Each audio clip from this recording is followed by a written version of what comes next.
So, ladies and gentlemen, let me welcome our two guests. Actually, both our guests have been awarded the Order of Australia. Mark Scott is the Managing Director of the Australian Broadcasting Corporation. Thanks for being with us, Mark. And John Anderson. Well, the topic is leadership, and I suppose, John, you're known for having been the Deputy Prime Minister for 6 years, from 1999 to 2005. So we'll push the idea around. The topic is leading the Aussie way. And feel free to SMS questions through and we'll take as many as we can. So, gentlemen, let me kick off this way. I was in Martin Place handing out leaflets last week and I saw our Foreign Minister go past. And in other countries, I guess he would have been in a motorcade with sirens and outriders on motorbikes and so on. But in this country, Mr Carr walked up Martin Place carrying a backpack on his own. People saw him and said, "Hey, there's Bob." And Was he reading a book at the time? No, but listening to one. Probably had it in the backpack. Yeah. But I just thought, isn't that Australia? I'd like to ask you, do you think there are particular things about leadership in Australia? Are there things that are unique about our culture and the way that you lead Aussies? Look, I think the key is Australians do look for authenticity. They hate people who put on the dog. Jack's as good as his mate. In many ways, that's very desirable and reflects the idea that you don't want your leaders to lord it over you. You want servant leadership. Sometimes I think it plays out a little too much the other way in Australia, in that we lop the tall poppies. And good and capable people feel, that I'm not going to be welcome if I put forward my ideas and so forth, if they don't like them. They won't attack the ideas, they'll attack me. So it can be taken too far. But Charles Colson, I think, usefully aimed that. From a Christian perspective, the leader you want is the one that doesn't want the job. Okay. Yep. Yeah, I think I'd agree with that. I think there's a lot of engagement around the topic of leadership in Australia. I think if you look at the political debate as it's rolled out in the last few years, there's always a lot of discussion about the nature of leadership. And I think one of the Australian characteristics is that you look for that leadership in a range of different places. I mean, there's been a lot of discussion and writing in recent years on what are the attributes to be captain of the Australian cricket team, as well as being Prime Minister and leadership in other roles. But I think there is that sense that if you take yourself too seriously, if you're too puffed up, if you put too much weight on your own importance, the organism will reject those characteristics. So in a sense, I think there is an attribute about low-key, focused servant leadership, a sense of humility that is quite important in an Australian context, and that's kind of what we're looking for. But I don't think that belittles the importance that we put on leadership and the value of strong leadership in an Australian environment. Do you think we put unrealistic expectations on our high-profile leaders in politics, in business? Yeah, I mean, I think so. I think if, in fact, you take a view that the leader can cut through all complexity, all challenges that are placed on the environment, and that one man or one woman can bear that all that burden and bring about all that change. I mean, I think that's an oversimplification. And I do think at times the reporting that will happen around leadership puts an overdue emphasis on an individual and the control that an individual can have on the full gamut of circumstances that individual might face. But I do think it's a subject area that's valuable to study and to look at the different attributes and characteristics and how people have, say, approached a similar role with similar burdens and the different approaches that they've had and what's made some people successful and other people not as successful. I think we do. I think it's a very big problem for us, quite frankly. I think as any sort of consensus on core values continues to evaporate in Australia, it becomes very hard for a leader to find common cause with enough people to take things forward. And I consistently noted when I was in public life that if I did something that people liked, whether it was good or not, I was a leader. But if I did something that they didn't like, you're not listening, you're no leader. And you'll see the point. Actually, a leader has to often do things that are not liked. Yeah. I sometimes think there's a simplistic desire to have for a leader to deliver the complete package, the whole solution to everything. And it was one of the experiences I think I had when I started at the ABC. I sat down for the first 100 days or so, and I tried to think and work through, well, where was the organisation going to be in 5 years' time? What was the future of broadcasting? What impact would the internet play? What would happen to our traditional broadcast arms? What would international competitors do to us? And I think after about 100 days, I was more confused than ever. All you knew is that it was all changing very quickly. It was all very unpredictable.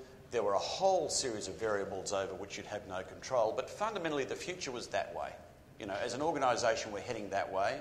And if we move with some purpose and some momentum, and we take advantage of our opportunities, and we develop these kinds of attributes as an organisation, that would be success. And so, in a sense, saying to the organisation that you don't have certainty, you can't give guarantees, there are no assurances, but we know the kind of organisation we need to be, we know the kind of decisions we need to take, we know the direction where we need to tend, then that might be all that a leader can do. But that might be satisfactory if you explain to the organisation that that's all a leader can do.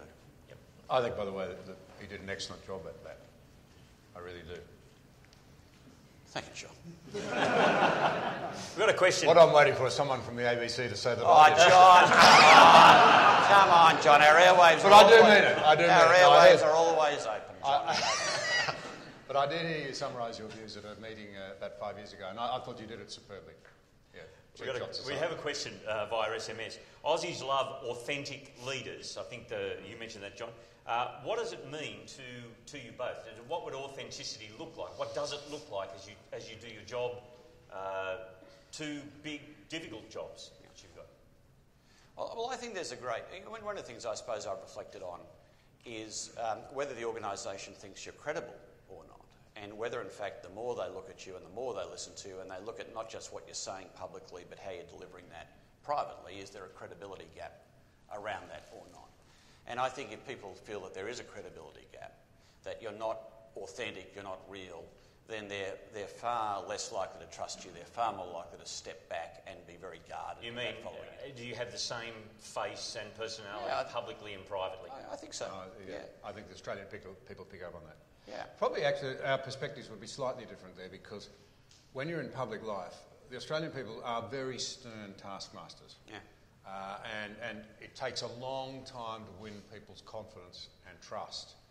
They do have an extraordinary sort of sixth sense for it, though. They do, after a while, I think, settle on a reasonable understanding of their very senior leaders when they've been around long enough.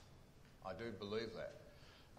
And for my own part, I'd have to say that for me, I think the radical crossover point between Christianity and public policy is this idea that all have dignity, all matter, that the serf must respect the king, but the king must also respect the serf.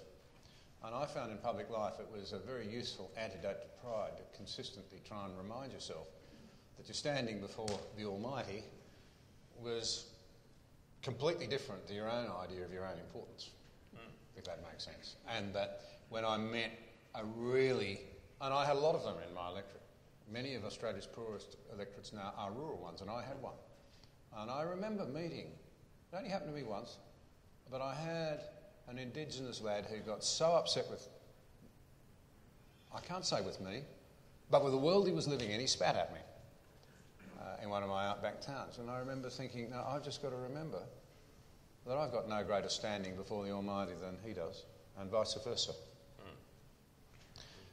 Because pride is usually the problem in Australia that leads to the manifestations of characteristics, I suppose, that people pick up and they don't like. But is that easily built into leadership? You get treated like you're important often enough, do you start to, hypothetically, could you start to believe it of yourself?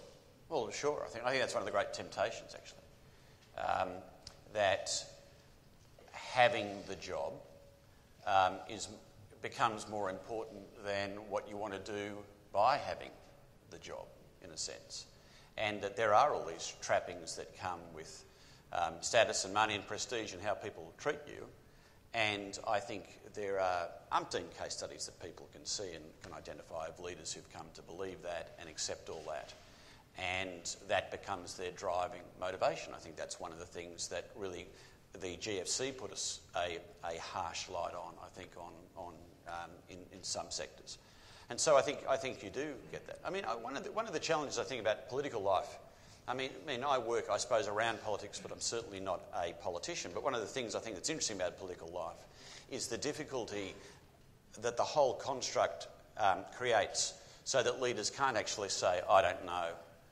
You have to project certainty. And Julia Gillard, I think, was asked about this on Q&A the other night about doubts, uncertainty, when she didn't know the answer. Well, I think still in our political discourse it's very hard for anyone to say that. You actually have to continue to just indicate that you have absolute certainty, that you have no doubt, that there's absolute clarity in the direction you're taking or the policy proposals you have. Well, actually, that's not what life is like at all, and that's not what leadership is like at all, and that's not how the complexity of modern operating environments operate in. But I think we absolutely expect that, and I think it's often out of almost overemphasising a certainty or a clarity of understanding that politicians find themselves in very difficult situations down the track when the world hasn't panned out the way that they indicated it would. It is actually one of the great ironies of an age when we are smugly wedded, as the Asian Wall Street Journal put it the other day, to moral relativism, that we ask our leaders to provide a level of certainty that we never apply in our own judgments, ethical or otherwise, in our own everyday lives. Well, if I could ask you a personal question then. A mate of mine likens leadership to being a swan, okay? It's nothing to do with treasure or any of that sort of thing. I mean really swan, feathers, everything. That as you see a swan swim across a lake, serene, beautiful, calm, and underneath, paddling madly, okay? There must be times when you don't actually know what to do in the middle of a crisis and so on. And John, if I may ask you, you were acting Prime Minister September 11, 2001. When you don't know what to... Is it better to actually show that we don't know, or have you got to be the swan all the time? There's a balance, but I remember thinking then, as I confronted the whole range of horrific possibilities that piled in, it was also the week that Ansett failed, some of you may recall. I quipped this morning that are there any New Zealanders present? It's very important to remember it was a New Zealand airline, all right? No one from New Zealand? Yeah, there are. Yeah, they're all up the back. It belonged to you. Up the back, yeah. And it failed. Now, I'm sorry if that's offensive, but, I mean, it doesn't matter. It's not as if you're going to go home, is it? So I could say nasty. I don't mean he that. Said that. I don't mean that at all. Please come We're back great next friends. week. I'd love you to come back next week. We're great friends. I don't mean it that way at all. But it was a shocking week. And then of course, that happened. We didn't know whether the PM was all right for a while. I mean, where is he? The early advice was this may be the first of a series of intended rolling attacks. We had a picture up here of Jim Wallace a moment ago. Such counter-terrorism arrangements as we had ready to trip that night were put in place, had been designed by him. We tripped all of those and all the rest of it. An aeroplane diverted turned around on its way to the west coast of America, and we thought we'd bring it into Sydney, and until somebody on board panicked and said there's someone playing a computer game, we think it's suspicious, so we sent it to Brisbane instead. But in the midst of all of this... The old journo and me is itching here. These are very good stories. Well, we just thought they'd foil their plans. Yeah. But in the midst of all of this, it occurred to me in my total exhaustion, having been up 2 nights and so forth, something that's easily misunderstood by journalists. But I thought, I actually better get a couple of hours sleep, because tomorrow morning I've got to go in as early as I can, get every bit of information I can from Defence, from ASIO, from the Australian Federal Police and so forth, and I then have to look calm. And people still pull me up in the streets and say, I was really frightened that day.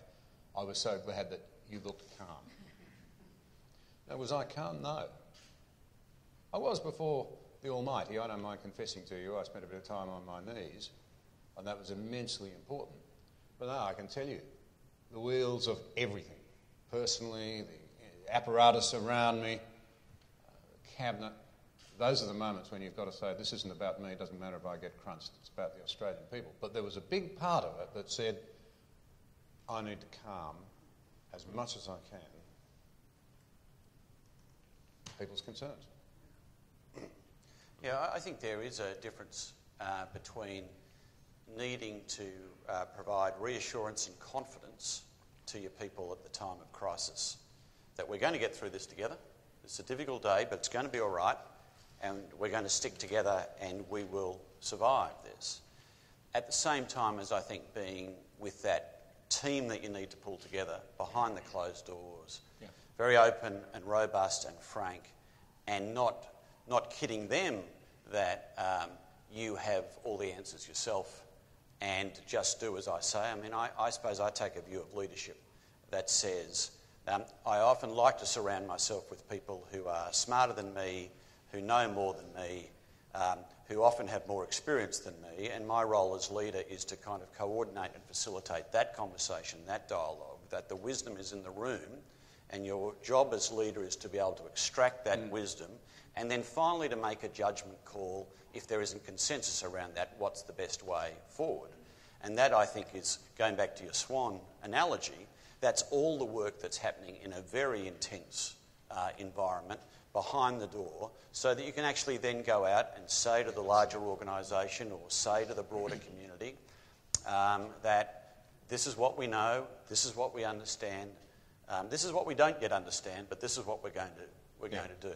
And I'm struck. You know, I certainly haven't had leadership roles like John has, but in running a that's where the real power is. That's what he means. No, but when you're running large, complex organisations, you will have moments where you have to face and deal with that, and they are, I think, moments when the whole organisation's watching you, and how you handle those moments of stress or demand. That's where, in fact, as a leader, you can build capital and build respect, or you can erode it on how you handle those moments of truth, I think. General Eisenhower, D-Day, delayed with bad weather. Hundreds of thousands of troops depending upon him making the right decision about when to go. Took endless advice from the meteorologists, from the military people, from the planners, from this group, from that group. Churchill, which would have been the biggest nightmare of all, breathing over his shoulder.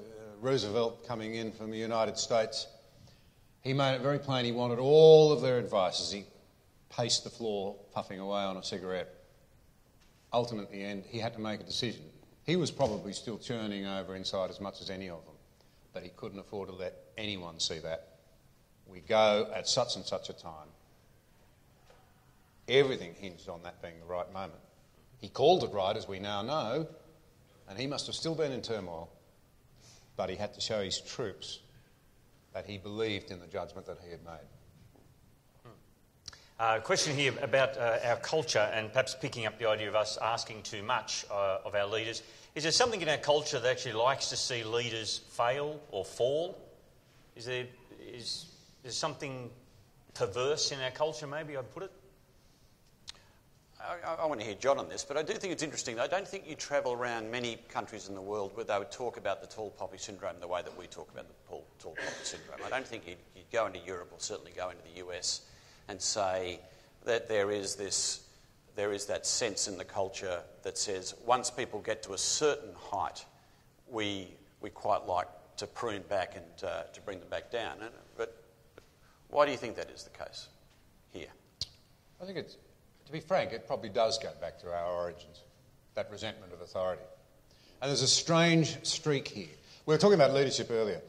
There's another side to this. Every school I go to wants me to talk to a group somewhere about leadership. And I'll often say to them, hang on, you're teaching the other side, civics. You know? You work out in your own mind what you think a leader is. Henry Ford II said a man who, or a person who could form a vision, articulate it to others, and then has the personal qualities to make them work with him to achieve it. There's a definition for you. But you shouldn't just sort of think that through in terms of wanting to be a leadership yourself. You need to develop a template as to what you expect from your leaders. So I do think we get this double standard here. Unfortunately, we, on the one hand, want people to lead, but on the other hand, we want the right to sort of pull them down a bit too readily.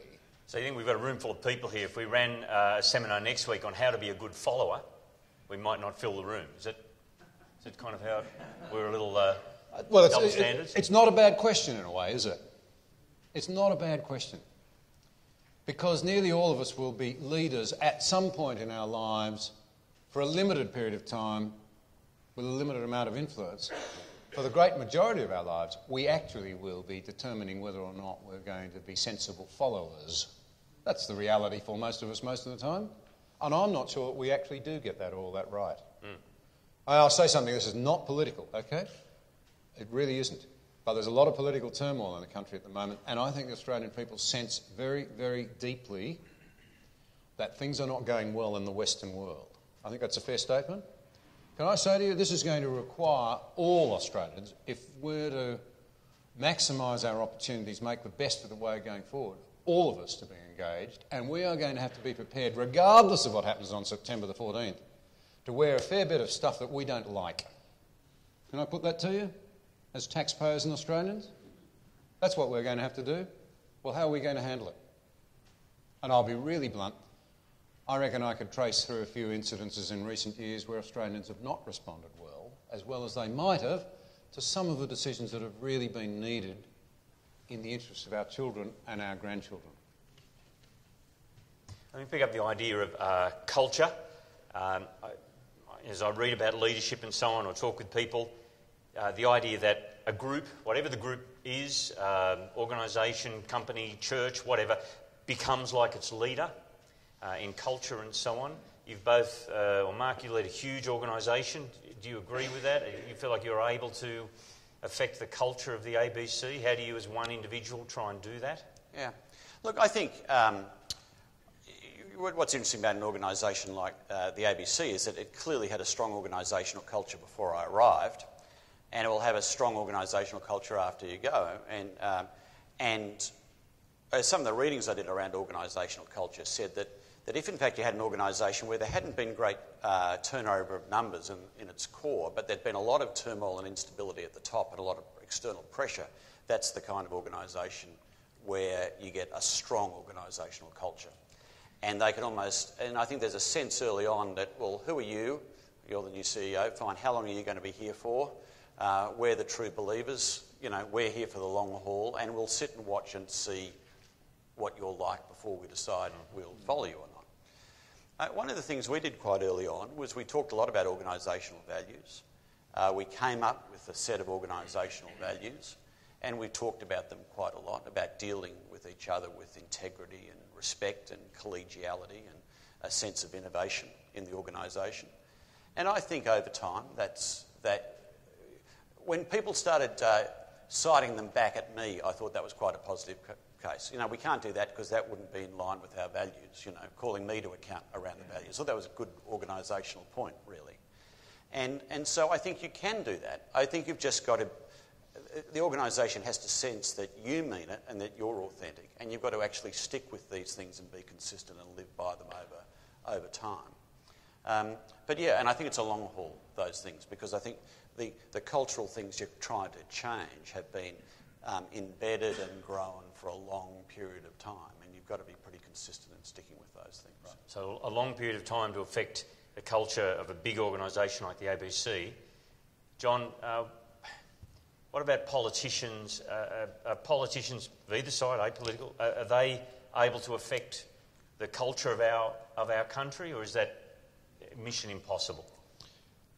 Look, I think really I'd see it as almost, not quite, but almost mission impossible. Paul Keating once said, when the Prime Minister changes, the country changes. I don't actually really believe that.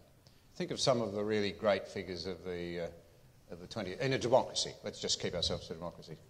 I mean, did a Churchill really change the culture of Great Britain? I don't know that he really did.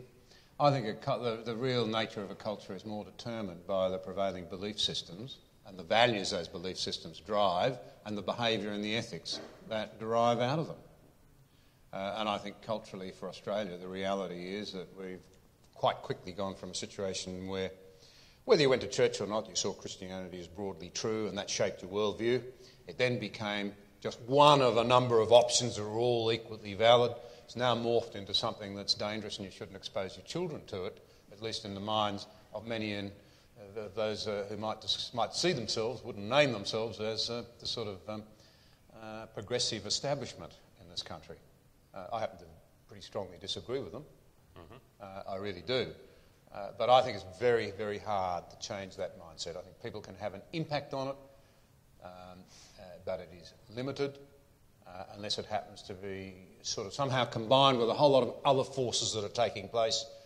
The classic example of that is that I would say the Western social conscience that we so pride ourselves on and somehow assume that is innate in other societies as well, when all the evidence suggests that it isn't, stems, in our case, largely from the anti-slavery movement. And you had the coming together of a whole range of things. One of them, one of the very potent ones, was discussed by the masses at the way the leaders of the day behaved. And then you had brilliant people like Wilberforce able to tap in to that mood for change and for that broadening recognition that I think probably largely came out of the Reformation, that you can't just have this idea that the only people who matter are the wealthy and the powerful and the dissolute at the top, because that's what many of them were. Little people matter too, and by extension, so do African slaves. They're human as well. There's a whole set of influences that came together to massively reshape Western culture. But I think those moments are very, very rare, frankly. Okay. We've got a question about, do you have, in your own lives and so on, do you have role models in terms of leadership? Is there anyone that you think that you, or another question here, where did you learn your leadership skills from? Have you got comments on that? If you do, great. If you don't, I have another one up my sleeve. What else you got, Al? You know. I think I look at effective moments of leadership, and you see different ones at different times. One of the ones I'm interested in at the moment is looking at David Thodey at Telstra. You know, Telstra 4 years ago was reviewed as it was a bit of a cot case. All these people who bought shares in Telstra, all their money was underwater. You know, had the three amigos, bad relationship in Canberra. Telstra was a problem. Now Telstra is kind of top performing stock. The share price is up. It's not in the headlines anymore. Calmed it all down. And I just think, wow, that's an interesting moment. There are some who would have thought that was impossible to do, but there's something about that leadership style and that approach, that communication method, the alignment of the strategy for the people internally and what they're trying to do that all of a sudden has turned that organisation around. And you look at that and you think, well, you know, and I talk with them about the systematic, measured way of setting strategies, setting priorities, aligning your people, staying on message that has somehow turned one of the biggest organisations in the country around to be really very effective. And that's been around an aligned board, a strong management team and the execution of that. And I think you just keep looking for different examples at different moments, I find. And particularly when you see a turnaround or you see an organisation that now looks markedly different to what it once was and the way that everyone perceived it to be, you kind of start digging into that story a bit and trying to find out how people did that. And I think one of the challenges, one of the things about being in media is that if you look at what are the dominant digital companies in the world, you know, the companies like Google and Apple and Amazon, a lot of these, you know, started in a garage with 2 or 3 people. And then they have grown and successfully taken advantage of their opportunities. One of the things that I look at are what are the big organisations that somehow transformed themselves and turned themselves around and reinvented themselves from being an old-style organisation to a new-style organisation. And how do you get the big ship to turn, the elephant to pivot and dance? How do you bring that about? And so they're things that I look at pretty closely. Okay. John? Well, I saw the question as relating more to, for me, to whom I might seek to emulate. And look, for me as a Christian believer, the servant model of leadership that Christ presents us with, sacrificing all, not just for his friends, but even for his enemies, is immensely powerful. And, you know, it's the antidote to pride, the thing you talked about earlier. You know, this monstrous problem that C.S. Lewis said is a precursor to just about every ill mankind's devised and perpetrates. The idea somehow that you can be the centre of your own universe. So that's terribly important to me. And then I suppose I mentioned Wilberforce.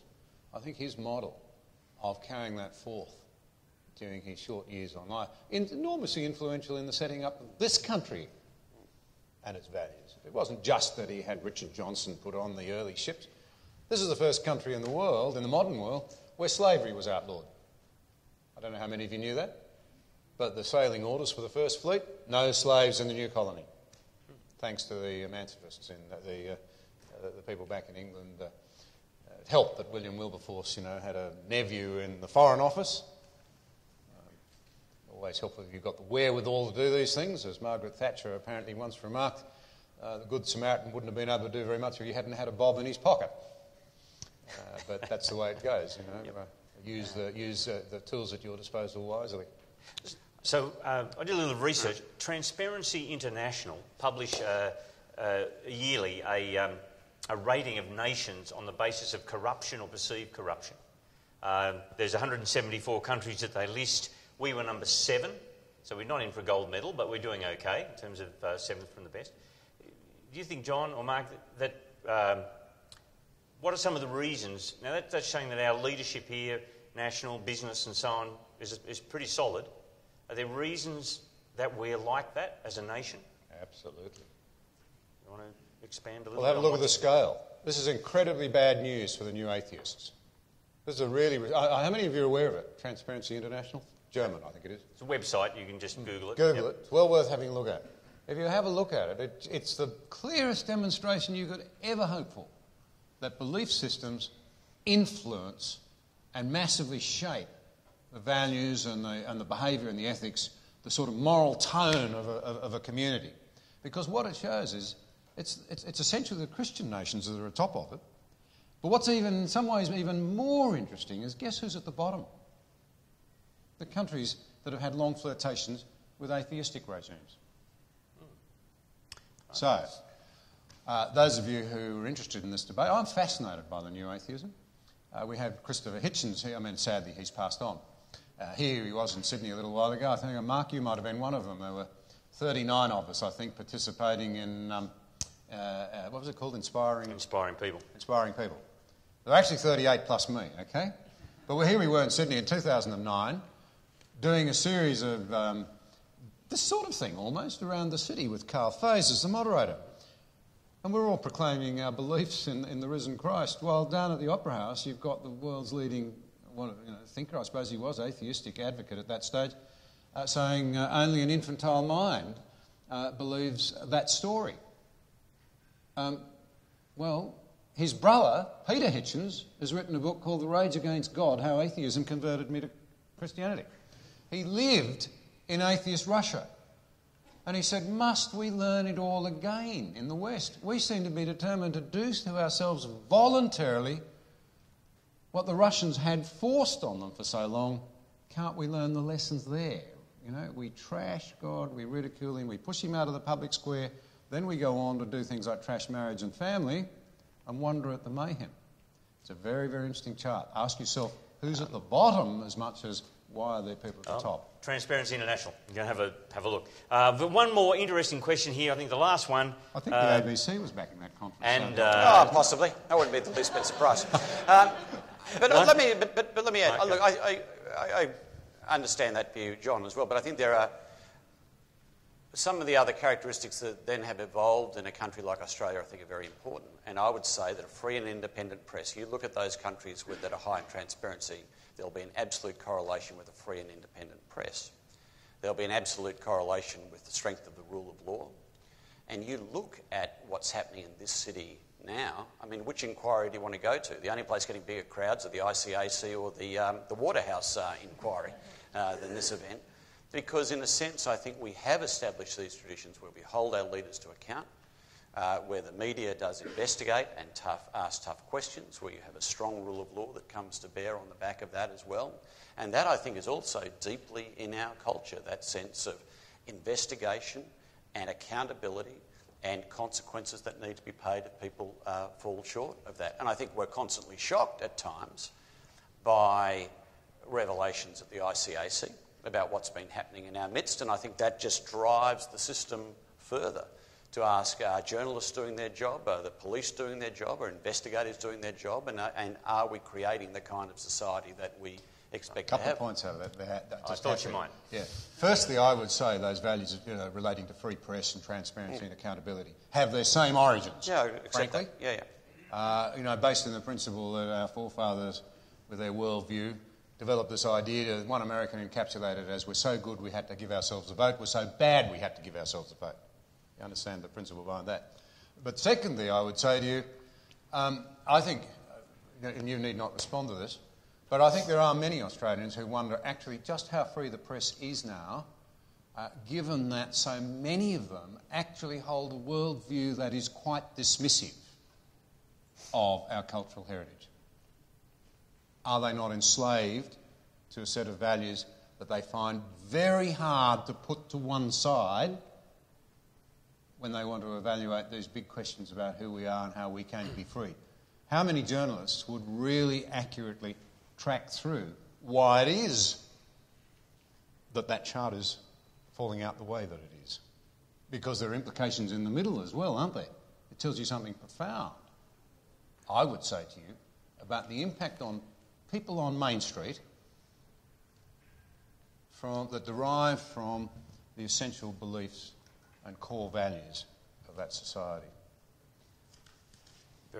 Mark, have you... I suppose I'd simply say I think journalists have always had points of view, and journalists have always had a responsibility to act responsibly.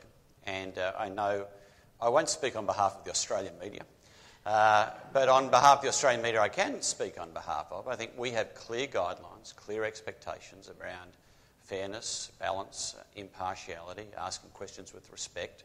Being a town square, we talk about being a town square where all views, all perspectives, the debate can be raged without us actually having a clear point of view ourselves. So that's what we try and do. And I think one of the things I suppose I've tried to do at the ABC is to ensure that we have created forums for debate and discussion. And that's what Q&A is about, and that's what Inside is about, and that is what News 24 is about, and that's what The Drum's about. And that's why we have people like you on it, John. That's why we had people like Christopher Hitchens on it. That's why we have the debate. And we finally have that debate and we let the audience make up its own mind on these things. And if in fact we find journalists cannot exercise their skills professionally by hosting a conversation in a way that represents fairness, balance and impartiality, there are consequences for that and we deal with that. But that's the kind of environment that we try and create, I suppose. And good on you, and I take nothing away from that. I simply make the observation that in America, pick on America, a major study a few years ago of players in the press and the media, television, the whole bit, found that essentially their belief systems were nowhere near aligned with Middle America's. And I think that's a real issue. But I think that I know you battle. Well, I suppose the only thing I'd say... One more comment each, and then... The only thing I'd say about that is that might be true, but I don't think that's particularly relevant because what we're saying to them is how do you act as a journalist? So it doesn't matter if you vote Labor, Liberal, Green, Calathumpian. It doesn't matter. What matters is how do you ask those questions? How do you host that conversation? Are all views included?